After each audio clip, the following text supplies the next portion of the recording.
said, don't give up, it's a little complicated, all tied up, no more love, and I'd hate to see you waiting. Had to have I'm going to go a little bit off script.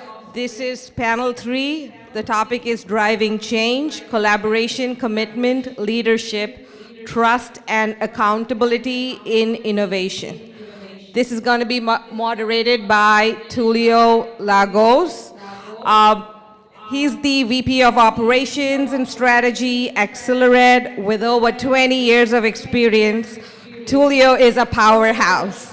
I've had the blessing to work with him, and I would say he's a silent guy, very quiet, but he's also very violent when it comes to actions. He's always on top of his game, so I'm so excited he's going to moderate and make this session an interesting one. Next, please put your hands together for Mr. Ashish, the cool guy. He's the portfolio president and CIO at Accelerate. He plays multiple roles, wears multiple hats. If I had to say about him, he is very cool with his attitude. Whatever may happen, he's not going to lose it. And when his heart and mind is set on something, he says it's my way or highway. He's all the way up there trying to win that up. So we're glad he's here. And the next speaker is Sagar Sagiraju, VP of Engineering Accelerate, and I do have the honor of working with him in the last year. He heads the engineering platform, driving the development of scalable SaaS platforms that powers digital transformation in higher ed. He has nothing to give up. When he wants to do something, there's no go other way. He just pushes all the way in. So I'm so glad this session's going to be interesting. Also have Mr. Lawrence McEwen, Executive Director, EST Applied Intelligence. He is a seasoned cybersecurity director with over 15 years of experience leading security strategies and strengthening digital resilience across industries. As an executive director and lead consultant at EST Applied Intelligence, he partners with government and the private sector to enhance cybersecurity framework and promote transparency in Africa. Known for shaping strategic roadmaps and advocating security maturity, Lawrence focuses on risk reduction, compliance, and empowering communities through cybersecurity education and innovation. His work continues to influence secure digital transformation and economic growth across underrepresented regions. Thank you so much, sir. Thank you. Good afternoon, everyone. Let me try that again. Good afternoon, everyone. Great, just wanted to make sure we're all here. We have a great panel today. Driving change, driving innovation, right? We need to think about 5 core pillars, and those 5 core pillars are collaboration, commitment, trust, leadership, and accountability, right? So as we go through the different next 40 minutes with this group of great leaders that we have here today, I want you all to keep thinking about those 5 pillars and what they mean for you, what they mean for your day-to-day, what they mean for the organizations you lead, what they mean for the teams you're working with, and how can the experiences from these great thought leaders are going to help us drive today. Innovation doesn't happen in a vacuum, right? We know that. We know it needs people. It needs commitment, it needs perseverance, right? And we will tap into the experiences and the successes and the opportunities of improvement and the lessons learned from all these experiences that these leaders have. Today we have these great panelists, right? They're gonna talk a little bit about sharing those experiences. And we wanna just start thinking about how do we apply the experiences and the lessons learned from these leaders into our day-to-day.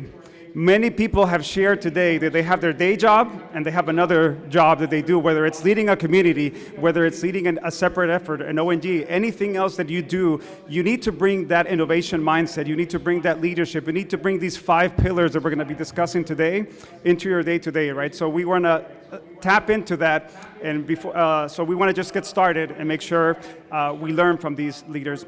The first question I would have for this panel, and thank you for being here, is when we think about the first pillar, collaboration, right? Collaboration, we know, can be transformational for any organization, but it could also break teams if it's not done right, right? We would like to ask if each one of you could share your experience around where have you seen transformation be that driver, that collaboration helping you drive to that change? And also an experience maybe where you have seen it not be as successful. What have you learned from that experience? Maybe we can start with Ashish. I thought, yeah, it is, okay, good. I hope you all can hear me. I think that since the last session, I just observed, we talk about collaboration, right? I always tell my team, help one person. That's it. You don't have to do much in life, just one person, okay? And I call that collaboration. You're collaborating with that. So, basically, that's one of the themes. Sophie said, my way of doing things, my way or the highway. Actually, it's not true. I have a lot of people from my company here. It's their way or the highway, or my highway. I'm on the highway. It's not the other way around. When I joined or took over this company 2 years ago, I think where I focused was, open, thinking, okay? People were generally not feeling psychologically safe, right? And when you don't feel safe in a company, that whether I'll have a job or not, and should I say this or not, I think that's where collaboration ends, and that leads to a bad culture, and then innovation stops, or even does not begin, all right? Innovation is fairly complex, and if people are not collaborating, it's not going to happen that one person knows something and then we can run a company. It has to be together. We cannot say that, hey, because I'm a cybersecurity expert, my CISO is sitting here right now, so I can just remain in a silo. Doesn't work. Cybersecurity has to collaborate with Saga's entire organization, which is platform engineering. She has to collaborate with the entire infrastructure, right? So that, we can bring in robust cybersecurity for the university. And so if we don't initiate or start with good collaboration or healthy collaboration, we can talk all day about change, and we can talk about innovation, we can talk about latest technologies, and I heard somebody was there questioning about AI, and we'll go over that in a second. But nothing will change, nothing will be successful. So all I did was make simple changes in the company. One, you empower people, all right? Provide a safe environment, okay? Encourage them to talk. My door is always open. My door to my office rarely closes. It is really rare, unless there's an HR meeting or something, that will close. And the open door, and I don't sit. Actually, most of the emails I write are in the evening or in the night, because in the day I'm walking. All right. And why am I walking? I'm going and meeting people, ensuring they feel good, they feel safe, they have something to talk. They talk. I would say out of around 200 plus people in my company, 80 to 90% of people talk to me, and I know a lot about their personal life, any challenges they have. We call it empathy, right? So all these are connected. When you talk collaboration, unless you have empathy, you provide a safe working environment and mutual respect, it will not happen. So that's what I did in terms of how did we increase collaboration. Have we reached to a place of nirvana? No. I think there are still challenges, and that's human nature. But I think we have come a long way, and collaboration has led us to a place where our company now has 3 commercial products, 2 in AI. For a small company, we already have 2 AI products, which tells you the story how collaboration works. Great, thank you. Lawrence, anything you'd like to add as an example of where you've seen either success or challenges trying to bring collaboration to teams? I think he's absolutely right in the fact that even before you discuss collaboration, there are some key factors you have to take into consideration. Firstly, he mentioned psychological safety. That's absolutely paramount. If you have an employee or a team member who does not feel psychologically safe, or they do not feel value, then forget about collaboration. Collaboration does not exist. It's not on their radar at all. And I think the next one, it's about understanding what's the framework of collaboration, why are we collaborating, and how are we going to collaborate, and what's the desired outcome of that collaboration, what are we trying to achieve. Once you establish those, then collaboration becomes a team sport, and it's very successful. So I've seen collaboration work very effectively within financial services in the UK when we had COVID.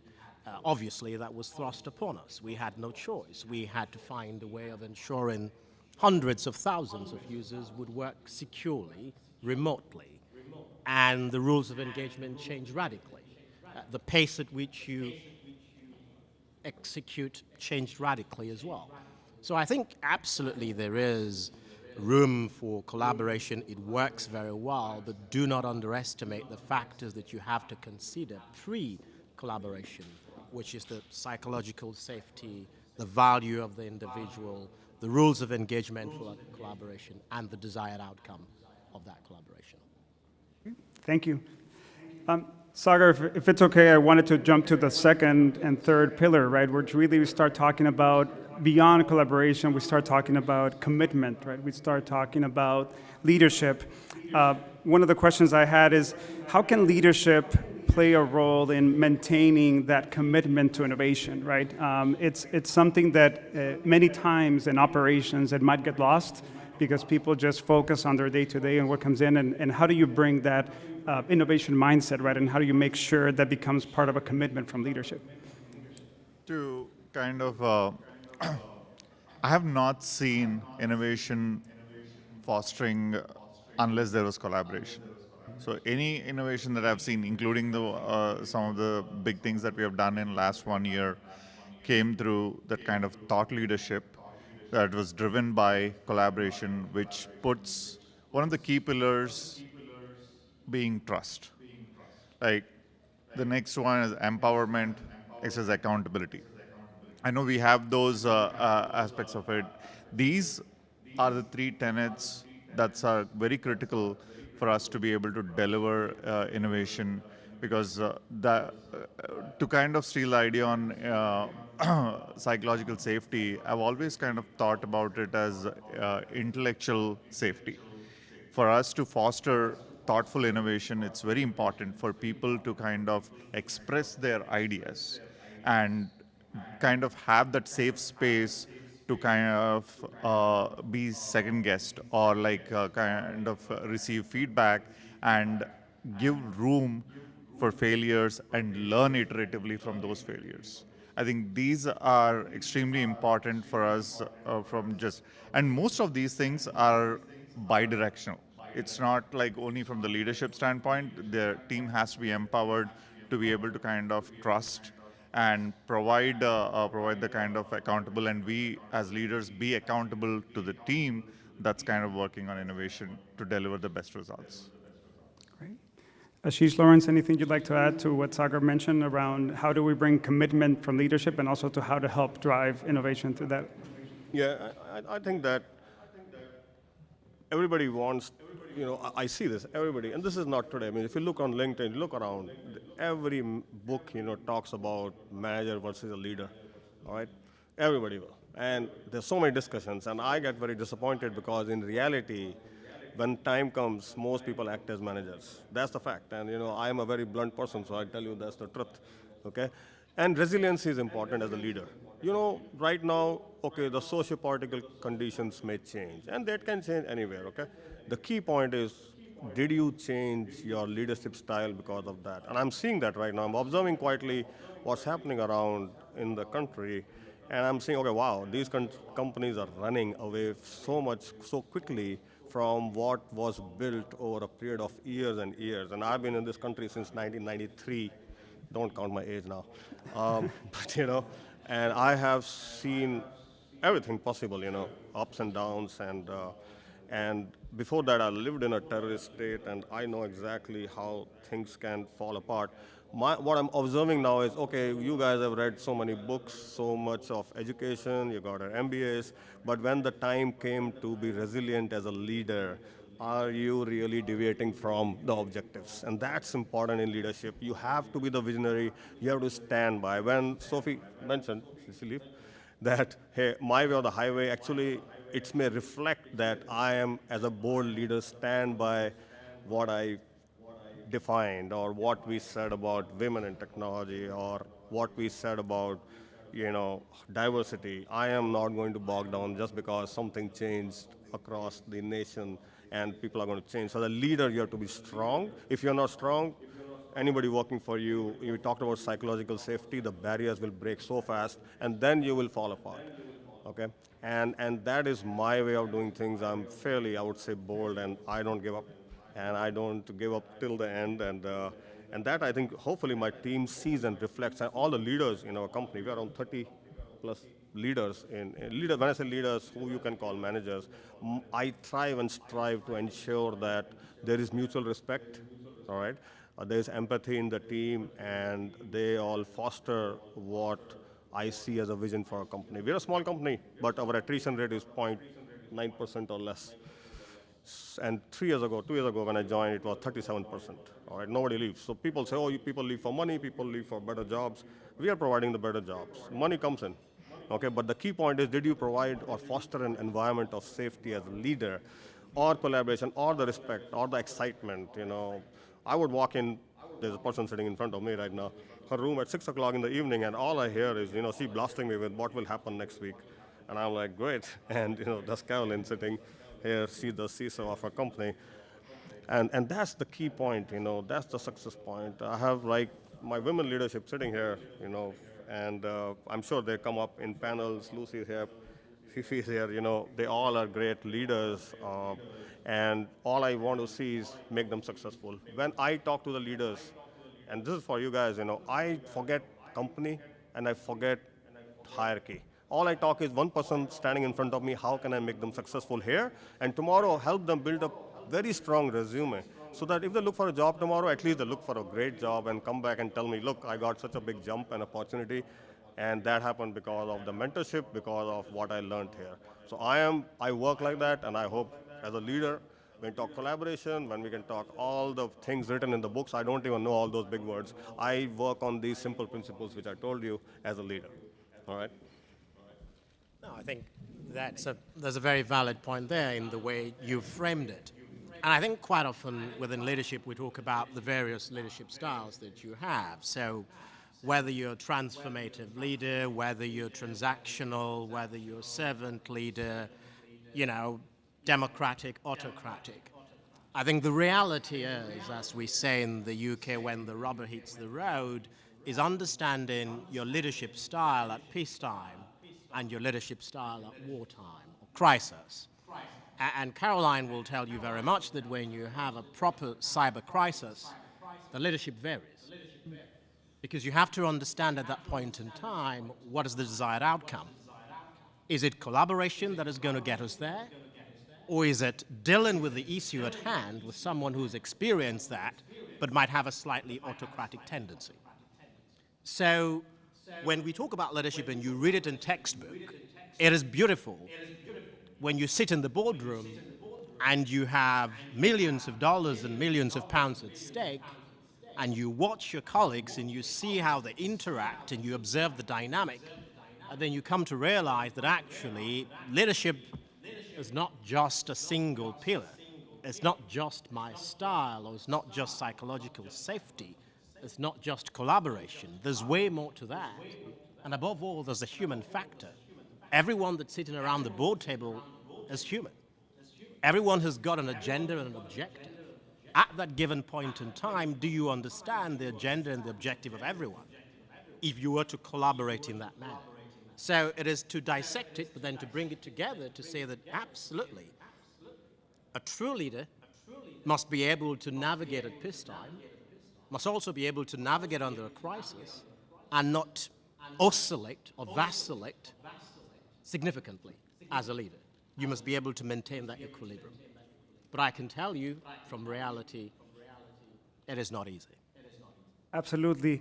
I think you've all highlighted the importance of the role of leadership, the commitment, collaboration. You all made a reference around the importance of trust, right? Because even in times of crisis, as you were just highlighting, right, you need to pull the team together and be able to face those challenges, and there has to be trust to be able to overcome the challenges that are being faced. As we think again about innovation and we think about trust, right, what are some of the signals that you see that exist or sometimes are missing in teams where you're leading them or you're seeing them behave towards driving innovation, but they would prompt you to say, I need to intervene here, I need to help remove those barriers. I would like to see with the experiences of all of you, Sagar or Lawrence or Ashish, right? What have you seen are those signals that would help identify a moment where you have to jump in? For a well-formed team or a group, because there is time to kind of form norm and before they perform, it's easier. But to the kind of examples that Lawrence gave, when an incident happens and not many people kind of know each other, building that trust at a great pace is extremely critical and also very complicated. But the organizations and the teams that have mastered that ability to kind of bring people together and it's bi-directional, and in a way it's a web. Like, we have to build that trust web across the company as a practice.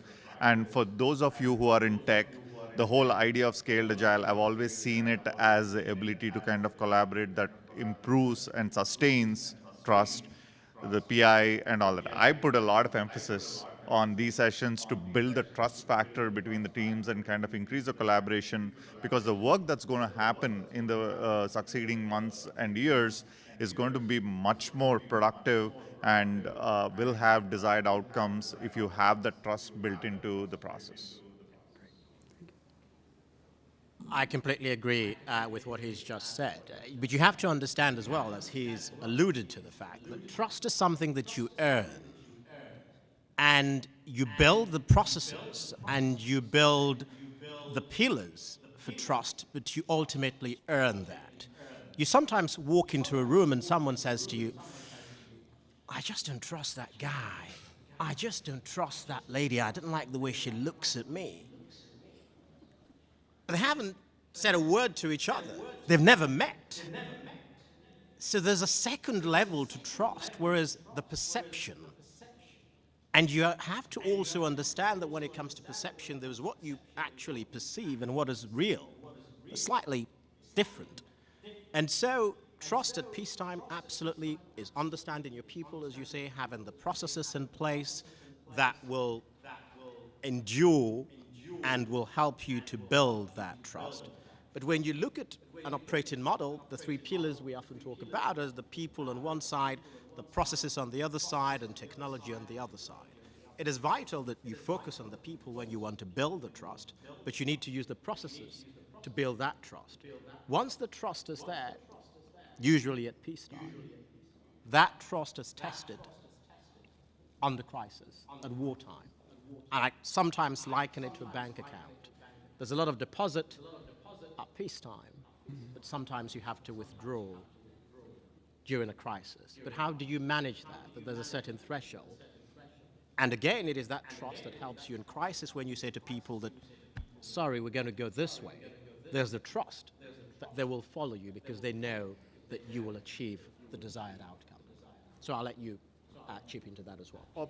Yeah, so quickly means, on the trust, and then we can I'll connect it to accountability in a second, if that's okay. Yeah. All right. So, with trust, there are three things which come to mind, like you mentioned, it's the foundation for innovation, right? So we know three things. Transparency is the most important thing. If you're not transparent and you don't communicate effectively, trust either is not formed or lost, right? And second is like being authentic. Like I just mentioned earlier that, if you say something and do something else, or you make a commitment and then you don't keep up with it, you lose trust. Trust is something you lose very fast. I think it's the fastest thing you can lose. And so you have to be very careful as I run a company or as anybody as a leader, even at home, right? It's a matter of everything is based on trust.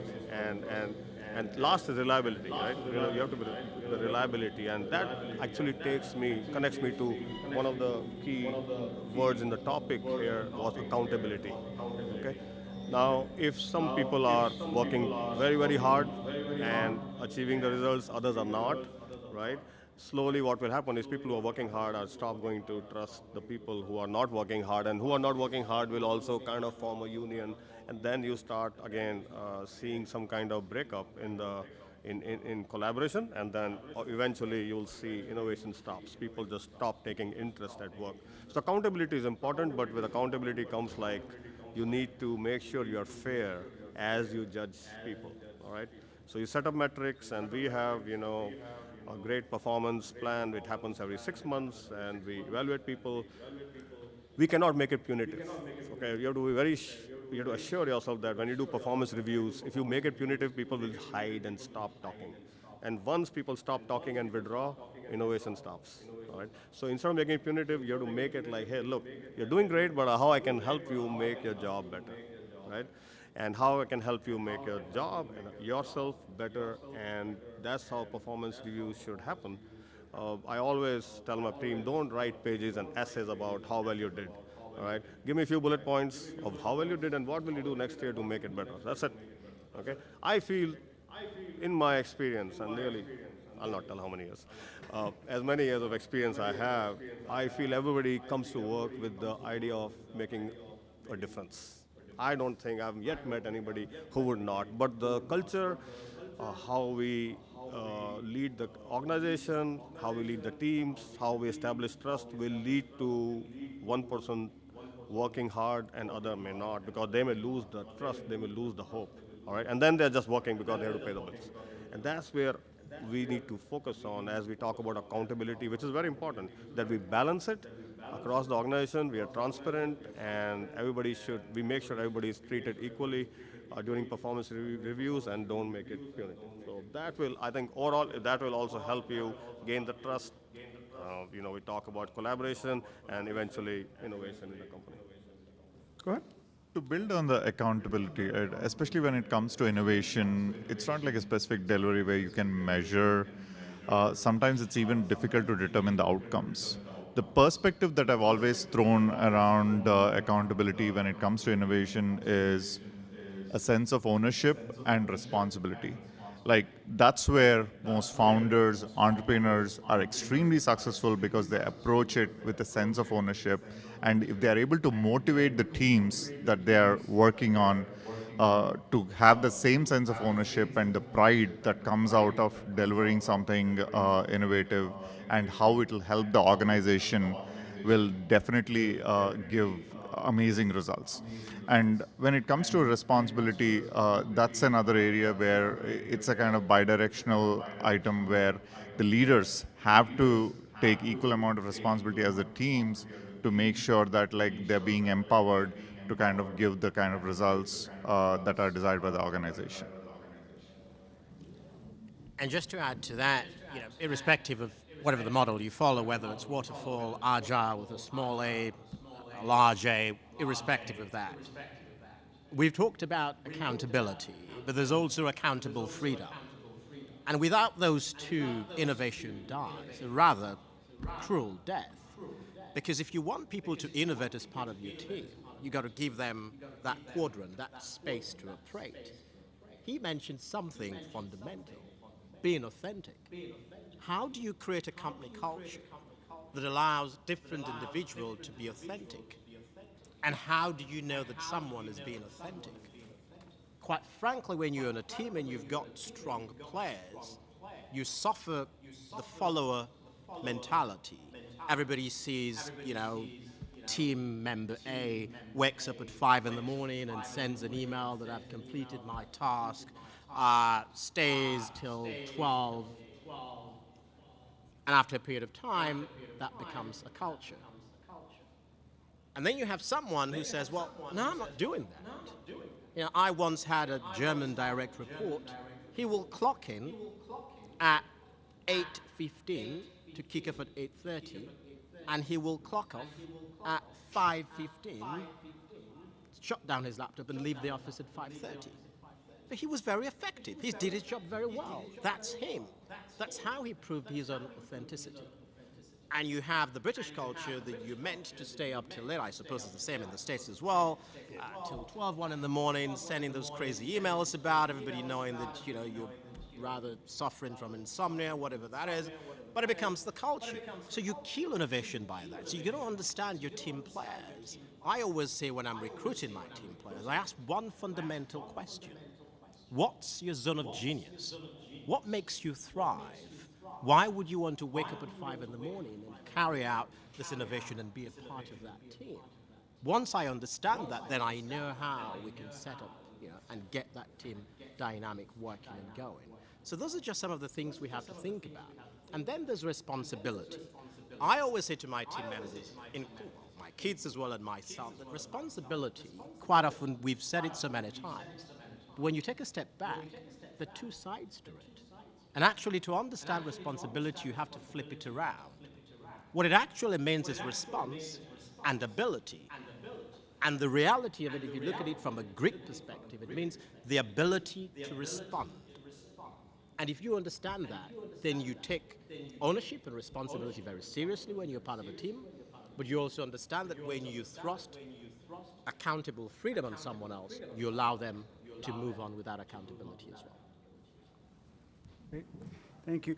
I think that accountable freedom is sometimes mistaken by team members and thinking that because they need creative freedom, they don't have accountability. And you all just highlighted the importance of how they're connected and intertwined into delivering innovation. Innovation doesn't come from the top, right? People might have this conception that if the leaders are not the innovators, then innovation doesn't happen in organizations. And I think all of you have seen that. Could you speak a little bit about an experience where you've seen innovation come from the ground, from the people who are bringing there and have the impact in an organization or in a team that you've been part of? So definitely, I think it starts from the point of intellectual safety where you allow them to kind of converse about the problems that are playing. Some of the times it's just that creating that safe space for them to air a problem before and then kind of fostering a discussion to do that. We have done that with a lot of tech debt initiatives and improving performance of things that haven't been prioritized because people haven't been paying attention to it, and had a lot of quick wins just with a series of hackathons, among other things. I also want to kind of cite there is a level of vulnerability that the leaders have to express. It's not always kind of telling the teams to kind of achieve these big results, but there's a sense of vulnerability. I can cite more examples of somebody like Satya Nadella, who even I thought was put in his CEO spot for being a scapegoat if Microsoft goes down. But one of his first speeches, what he has done is, hey, I acknowledge that we have lost our way around cloud and mobile. That's where he started. And that motivated his teams to rally up and come up with ideas and all that.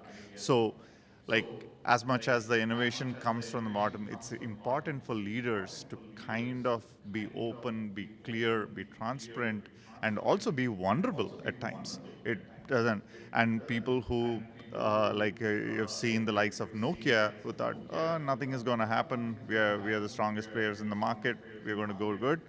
Now, nobody has seen them in 10 years.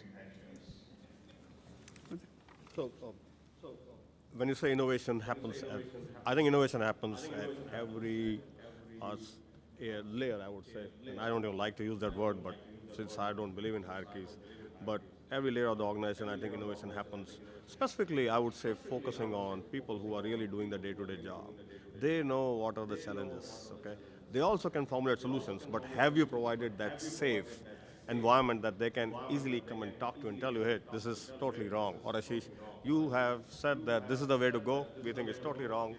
We should go this way. I think we have created that environment where, when Sagar just mentioned about technology depth, right?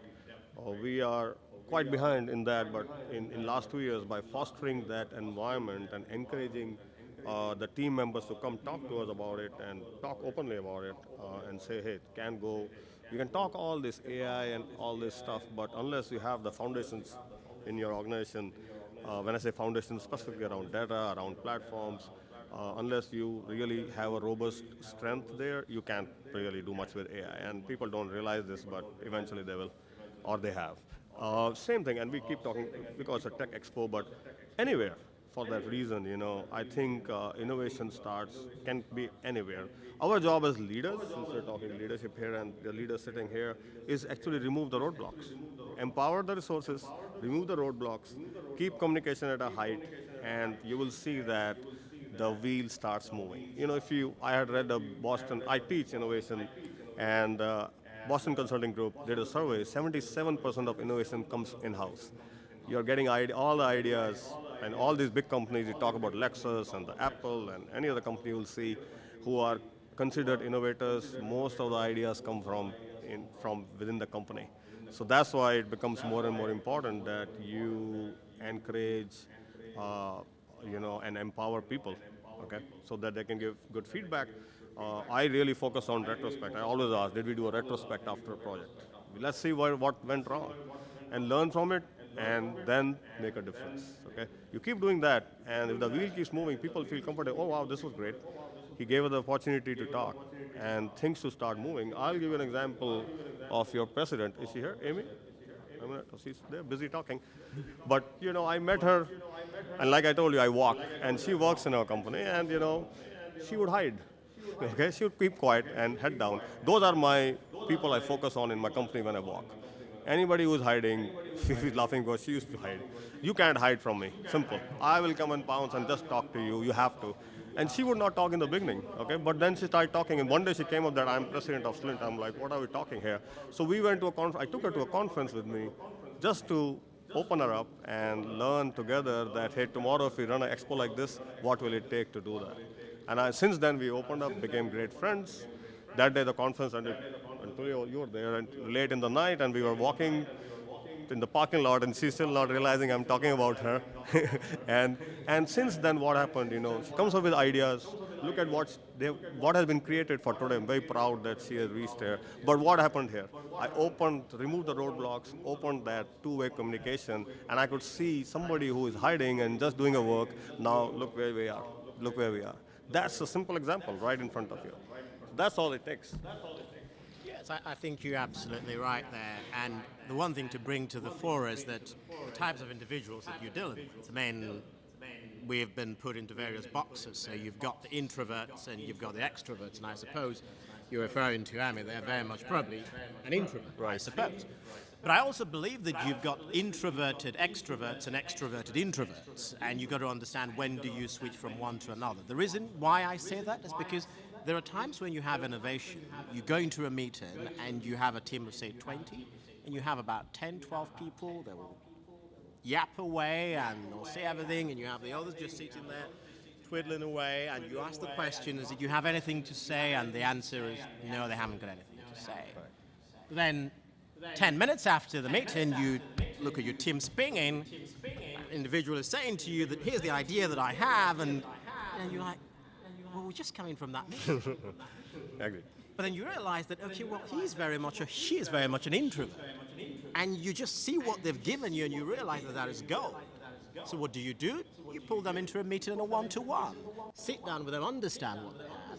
And I have seen real, ingenious, innovative solutions coming out of the fact that you had a member who sat in probably a meeting for an hour, said absolutely nothing, went back to the desk, pinged you something 15 minutes later, you looked at it and you realized that this summarized it all. We've got the solution here. But that is understanding, unblocking for that individual. They weren't comfortable saying that in the open plenary. You've got to have that one-to-one with them and get the innovation to the surface and make it work. So as leaders, we also have to understand, how do we navigate? Do we have the navigational tools required to go through some of those challenges to bring innovation to life? Great. Thank you all. We're coming to an end of our session. I do have one last question, so I'll probably give you all just a minute to try to summarize this. But thinking about our audience here, we have people who are leading companies, leading different organizations, leading teams, are members of other teams. What is one piece of advice you would give them as each one of them go back to their day-to-day lives and say, hey, I'm now part of this team, I'm now leading this team. What is my key takeaway from the different conversations we had today, thinking about those 5 pillars and how they can help influence others in innovation?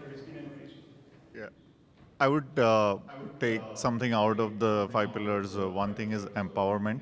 It's extremely important because I'll give you an example of DeepSeek R1, right? conventional perception is that the East Asia is mostly a very strict, an environment of fear where you can't essentially innovate if you look at it from the West perspective. But imagine the ability of the team to create something with like something like DeepSeek with all the challenges. So every innovative idea will have challenges. Nobody is going to have all the resources that they need and everything. They had a challenge. They didn't have the best in the class chips to kind of foster the same AI that rest of the world was doing, and they took it as a USP for building DeepSeek, and it overnight changed what AI is all about across the world, and make it more accessible, affordable, and of course, like given a sense of hope to the rest of the world that yes, we can catch up to this great technology and keep fostering innovation across the world. Actually, I'm really going to pinch that example that you gave because that's such a brilliant example. I could remember, when DeepSeek became public, I was in Geneva attending an AI conference for developing nations, and we had day one session, and I think halfway through day one, China lobbed the missile and DeepSeek landed. And everyone was shocked, realizing A, how good it was, and B, the fact that it's been designed in terms of its architecture at the price of probably a fourth of what ChatGPT is. So you have almost an inflection point. Do you just step back and say, wow, that's a great innovation? Or do you have the great deal of hubris and all the rest of it and say, there's nothing to worry about, that never will be as good as what we have today? And the reason why I think that's a relevant example is because DeepSeek shook the AI world in terms of architecture. And that was a lesson to Africa, actually, and the rest of the global south that, okay, we can do this too if we think outside of the box. So, to the point, in terms of all the pillars, the advice I'll give to people is that realize that actually innovation is a team sport. From a leadership perspective, quite often the innovation doesn't come from the leaders. However, the leaders facilitate, catalyze. So you have to know the role that you play. And for the young generation, those who are looking to go up the ladder and become leaders as well, bear in mind that your performance reflects what you do within the organization, but also think of the image you create and the exposure to the relevant individuals within the organization to respect your key skills and your core area of expertise. But I think that was a great example because that shook the AI world. It tells us that we could do things differently when it comes to innovation. So there's no one script as such. Great. Well, so like I said, I keep it simple, the lowest common denominator. One piece of advice, simple. Like I said, let's keep it simple. I can talk 5C change framework here. We can talk about democratic leadership all day long. You can read it in books. Enjoy your day. Enjoy your work, If you start doing that simple thing, as simple as that, you will be fine. And everybody else around you will be fine. When I park my car every day, my adrenaline pumps at 6x time of normal what I'll be doing when I'm ready. I have 200 eyes on me, 400 eyes, with 200 people there, expecting something new, expecting that we'll make a change, and expecting safe and work environment. And I move inside my building with that energy every day, and I really enjoy being there and look forward to it. If it is 2-3 days I don't go there, I start feeling very uncomfortable because I just like to go to work and meet people and enjoy the day. We spend prime time. It's beautiful sunny day outside, right? And it's like that nearly every day. That prime time is spent in a room. Look, we don't have windows here, right? Few of them, they have curtains. But that's what happens every day, right? And if you don't enjoy it, might as well leave. Simple. But find a place where you can really enjoy the day. And if you enjoy the day, everything else will fall in place. That's my piece of advice. Great. Thank you for those advices and for the input there. I don't know if we have enough time. Do we have time for questions? Yes? Are there any questions from the audience? Excellent panel, gentlemen. My question is, you spoke about trust and a couple of other things around it and the leadership styles. And I've realized that a lot of times when we're working within a cultural context of, say, from back home, for example, that thing of You said you were going to do this, you must do it. In technology, it can be a death trap. Because if you said you're going to do it and you know it's not going to work, you should let management know. So I'm talking about at what point and how do you cultivate a culture of relational integrity to make sure that if those changes happen, you can in fact go back to authority and let them know that this has happened and this is what we need to do. Thank you. I lean into like the concept of intellectual safety. It's very important to kind of allow that little bit of a room for change in case somebody comes up with a better idea.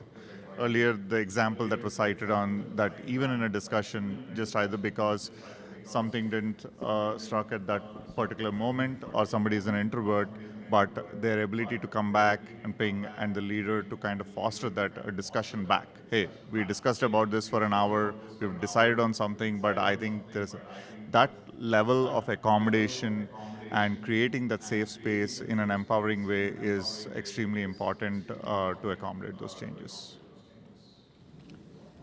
And I think what I'll add to that is it's about how you communicate. My leadership mantra is always, we're going to do this based on the data that's available to us at that given point in time. That data will change over a period of time. Doesn't necessarily mean that the outcome should change, but if it changes significantly, that requires or necessitates a different type of outcome, then you must communicate that openly, transparently, maintaining your integrity. I think quite often as we're in as leaders, we want to be this kind of demigods. Whatever we have said, that's what must happen. That's a rather myopic approach in my perspective. So you're absolutely right, but I always say that the conclusion we have arrived at today is based on the data that's available to us. And that might change. And if it changes, then we should inform everyone transparently. Any other questions? Yes. So you made a good point about when the rubber meets the road. So my question is, can you throw some light in how you maintain psychological safety and also empathy when you actually faced with situations like meeting deadlines or in a situation where you have this wonderful developer or worker who exceeds expectation, but it's very toxic, right? So how do you deal with that, maintaining psychological safety and at the same time showing empathy? So the very first thing you have to realize, or my approach has always been the fact that you're dealing with a team. And so you're going to have different people and they're going to behave slightly differently. Under a crisis, which, Caroline will tell you as a cyber individual, it's almost your life, really. You have to understand that you've got to maintain consistency. Realizing that, okay, quite often it's not life or death, but it is millions of dollars versus a whole company going bust completely. So it is just maintaining your integrity, understanding that we're all going to achieve this together. It's a crisis. These are the rules of engagement under a crisis, and this is how we're going to approach it. And make sure there is that empathy. But there's also emotional intelligence. Quite often, you don't need to speak. Someone else doesn't need to communicate verbally for you to understand what they're going through and what are in their thoughts. But if you maintain that decorum and you follow the process in such a way that you're inclusive, then I think you avoid the toxicity. You avoid the idea that because I want to go have a meeting with the CEO at 2 p.m., therefore I'm just going to say, all of you shut up and this is what we're going to do, which ultimately you might achieve the objective on that day, then you've completely wrecked your reputation for future projects and things to come. So I think what I'll say is consistency, open communication, but also be empathetic as well. Yeah, I think as a leader, like you said, there'll be deadlines which we'll miss. If everything works fine and there are no problems, we don't need a management, right? That's the fact. But question is, how do you manage a missed deadline? I think that's where you're pointing out that there's accountability and everything, but I think being an active listener is very important. What I learned when I joined this job versus where I am today, I became, you might not agree, a bit more active listener and more patience than what I had when I started in this position. And every company or a place can have a different culture. So you have to make sure that you're letting people, giving them an opportunity to explain why you missed a deadline. There could be numerous reasons beyond your control why a deadline was missed. It could be regulatory reason. It could be something we forgot to think about, and then you have to. There's a deadline which is missed. We have a project right now, and I'm giving a live example to you without taking name of the project, where we missed the deadline probably twice, and it's definitely impacting because that's a president's mandate on that project. So now how do you manage that? Would I go and just, ramble and rough up the team? No.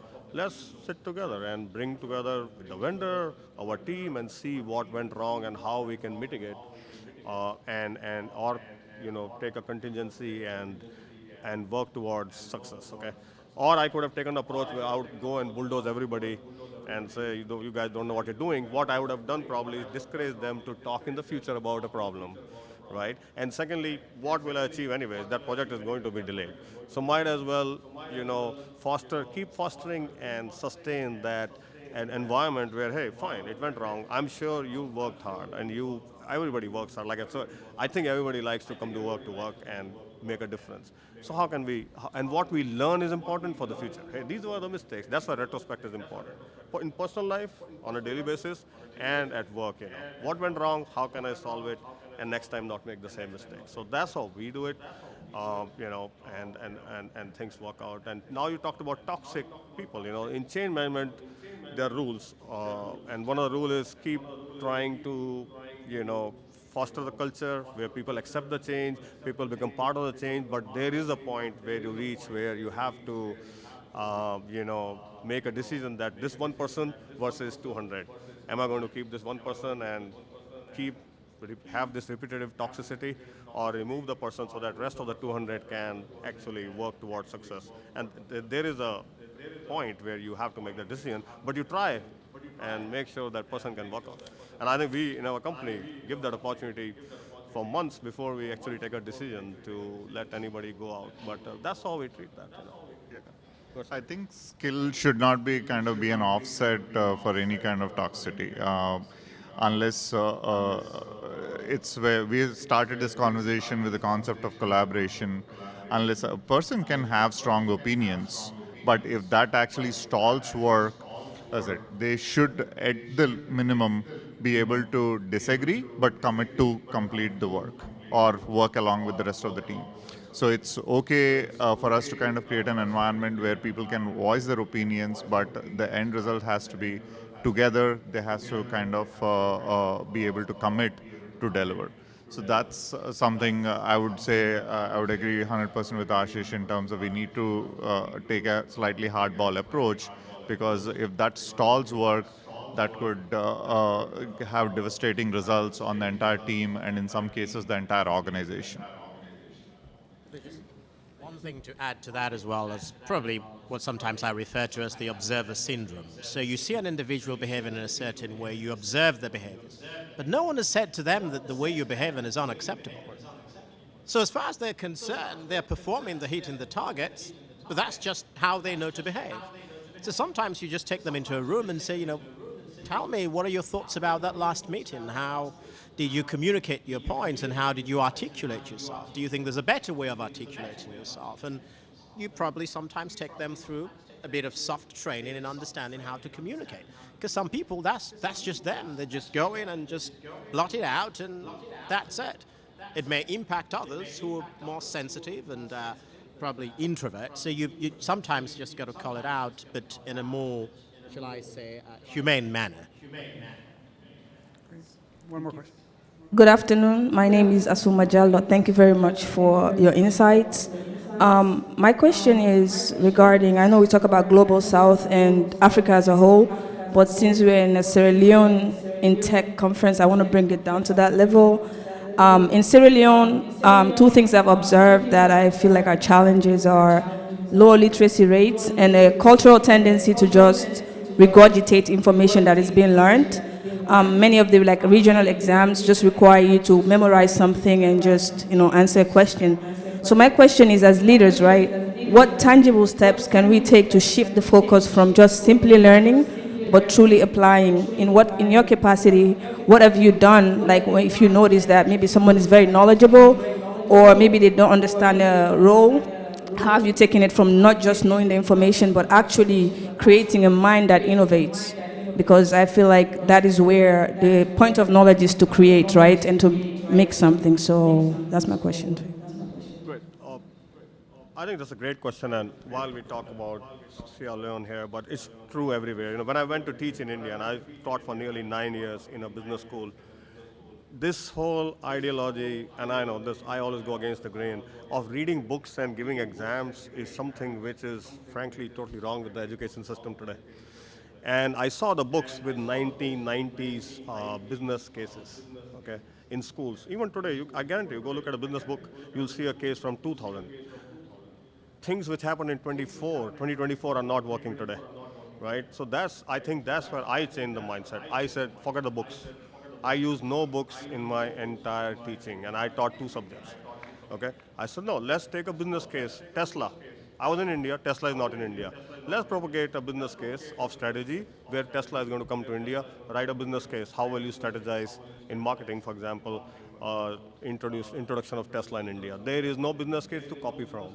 I can give them a reference case from HBR on Tesla in US, and then let's go and talk. Now that's a totally different discussion which will happen than what you read in the book, and there are already 50 solutions, and probably ChatGPT will give you an answer, and there we go, education fails. When those students come to work in the corporate, they fail. And the reason for failure is not because, and these are people who have done well, 4 out of 4 GPA, hey, I did everything. No, you did not. Because we never taught you the practical aspects of education. We never taught you when you stand first day in the corporate world, what will that day look like? It's very different than what you read in the books. Today, and I don't want to be critical here, but I was watching the video, right, Develop Africa, and we're talking about Microsoft Excel, Microsoft Word. We have to go a long way. You will not get a job doing that, and I am willing to help, and I want to meet the team, and definitely, then the question came on AI. Such a delta. We're talking Microsoft Word and Excel on one side, we're talking AI on our side. That's a huge delta in the room right now, and I think each one of you who are in technology or not in technology can help make the difference. The question is very valid, you know, theoretically we all got them ready, but how do you really get into a job? If I send a job to Sierra Leone today, will they be able to do that work because they just learned the theory, right? So how do you do that? Well, can we provide internships? There are no borders in technology, guys. So right now there are a lot of companies sponsoring here, right? Thank you. And a lot of companies are sponsoring. Why don't you start internships? Why would you not give an internship in Sierra Leone? You don't need the person here. It's technology, right? We can easily have a person sitting in wherever, okay? In any challenging place and have them do the work. But we don't do, like I said in the beginning, my first sentence was help one person at a time, right? So provide the opportunity. I think providing the opportunity is good. So yes, it's great. Listen, I'm not trying to dilute what is being done. It is, I know as much as I talked to Amy, and she said, hey, we even don't have power in our house sometimes when I go there, and that will be a shock to a lot of people, but I understand, I come from the same environment, all right? And so changing that whole thought process around education, it'll take a long time. But I made the difference. I, as a professor, started teaching the faculty. They said, you are doing great, your student response rate is very, very high. Can you give a training to a faculty, how do you teach? I said, first forget the books outside. Shower your knowledge, showcase your knowledge. You are professors, you don't need a book. I don't need a book, I'm not even a professor. I used to take practical examples from my work. I was in consulting before this, a partner, and present those business cases without taking the name of the companies. So you simulate in education, you simulate thinking. Teaching Microsoft Word or Excel, great, we have at least take them one step ahead, but will they be able to find a job in the market today with that? Right, we have to get them market ready. The answer is not true. And then, you know, all this cloudiness around AI and people getting scared of AI, it is just to help you do your job better, simple. Take it that way. If you take it that way, you'll be fine. You take it, oh my God, this is now going to take my job away. Why not learn it and use it for a job? Why can't we introduce all these online courses in Sierra Leone and let them learn it, help them learn it? We don't need to be there. I've run classes during COVID from US in India for 3 o'clock in the morning, so what? I ran my classes. We can do it. That's important, okay? I hope I answered your question. I'll give slightly contribute, but to Ashish's point, that's true pretty much everywhere, everywhere across the world in terms of memorizing. I personally have always thought of undergrad as a process of not learning a particular subject, but help you with learning itself. Like, how do you learn? And that has transformed over the last 3 decades. Initially, it was from books, then it was presentations and case studies, then it's videos, some of it is vocational or practical training. So it has been evolving. But what's very important is to kind of understand what are the tools available to kind of foster learning. I've always defined undergrad as a process that will teach you how to learn. Masters is something that you'll like apply, and PhD is something that will allow you to create. So these, irrespective of somebody gets to go to a higher ed or not, these are the elements that have to, because this is a sustainable mechanism. This has to be a sustainable mechanism for you to. In tech, everybody, at least for the last few decades, everybody is like, you have to constantly learn if you want to be in tech. It's the same everywhere. You're a lawyer, you have to learn. If you're a doctor, you have to get it. You're a CPA, you have to get your certifications again and again. So the process of learning cannot stop and has to be developed and should not be ignored at a higher education level, or like somewhere between like 18 and 24, to kind of make sure the set and be able to translate into applied mechanisms. My quick addition to that is, specifically to the point, I'll deal with the Sierra Leonean lens, but let me just look at education generally. I think that one thing I can guarantee you is that the way we teach our kids is going to radically change in the next 10 years because of AI. That is period. The way both you and I were taught goes out of the window. Our kids have to learn very differently. The curriculum has to be structured very differently because of the advent of AI.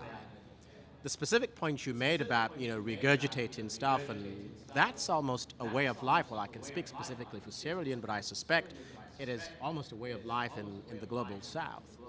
One thing that we don't do a lot about in our curriculum is teamwork.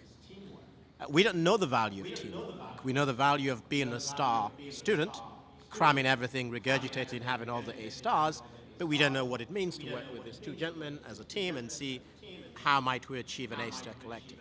So that's one thing that has to change from the Sierra Leonean concept and how we do things differently. I made a mental note of the video as well, because I looked at it and I thought, well, absolutely, it's the right thing we do, but is it up to speed, was the question that came to mind. And the question to myself was, okay, well, how can you help bring it up to speed?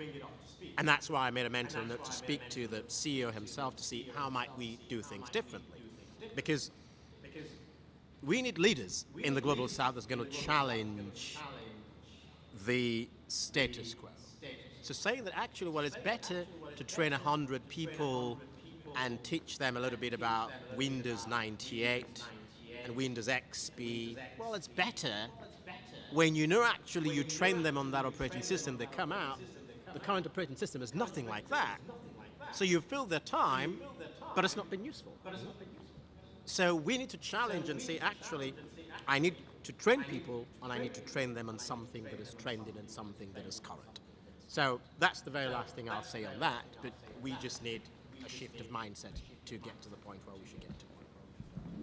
Well, just I think summarizing really briefly, I think you all heard around the importance of psychological safety, around empowerment, around trust. So just want to keep encouraging all of you to keep the advice and the action items that were suggested here and bring them back to your day-to-day life as you go back to next week, whether it's your work and your organization and your team or anywhere you're part of. Thank you so much. Okay. Biographies, rewrite your history, light up your wildest dreams, museum victories. Every day we wanted everything. Mama said, don't give up, it's a little complicated, all tied up.